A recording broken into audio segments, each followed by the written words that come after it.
अगले दिन जब राजा भोज ने सिंहासन पर बैठने का प्रयास किया तो दूसरी पुतली चित्रलेखा ने उन्हें रोक लिया। वह बोली, हे राजन, इस सिंहासन पर वही बैठ सकता है जो विक्रमादित्य जैसा गुणी, पराक्रमी और यशस्वी हो। क्या आप में उतना पराक्रम है?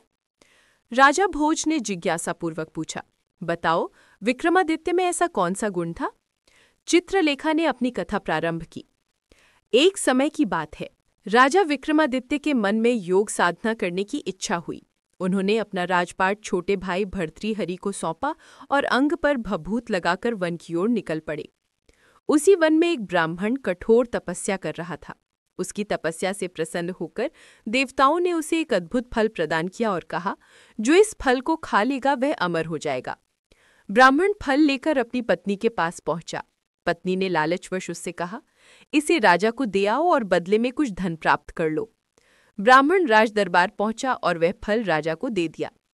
राजा विक्रमादित्य अपनी रानी से असीम प्रेम करते थे। उन्होंने वह फल रानी को भेंट कर दिया, किंतु रानी का हृदय राजा में नहीं नगर के कोतवाल में रमता था। उसने वह फल कोतवाल को दे डाला। कोतवाल प्रायः एक वेश्या के पास जाया करता था। उसने भी बिना देर किए वह फल वेश्या को दे दिया। वेश्या बुद्धिमान थी। उसने सोचा, यदि मैं अमर हो गई तो जीवन भर पाप कर्म ही करती रहूंगी। इससे अच्छा है ये फल राजा को लौटा दूं। राजा जीवित रहेंगे तो प्रजा का भला होगा। वह दरबार पहुंची और फल राजा विक्रमादित्य को सौंप दिया। फल को देखकर राजा विक्रमादित्य अचंभित रह गए। उन्हें तत्काल पूरी सच्चाई का पता चल गया। रानी की बेवफाई जानकर उनका हृदय विदीर्ण हो गया। उन्हें संसार निरर्थक और नीरस लगने लगा। एक दिन वे बिना किसी से कुछ कहे सुने राजमहल छोड़कर निकल पड़े। इस बीच इंद्र को ये समाचार मिला। उन्होंने अपने दूत को राज्य की रक्षा के लिए भेज दिया। उधर योग साधना पूर्ण कर विक्रमादित्य लौटे। दूत ने उन्हें रोक लिया और उनका मार्ग अवरोध कर खड़ा हो गया। राजा ने कहा, मैं स्वयं विक्रमादित्य हूँ। परंतु दूत ने विश्वास नहीं किया और बोला, यदि तुम सचमुच विक्रमादित्य हो तो पहले मुझसे युद्ध करो। युद्ध छिड़ा।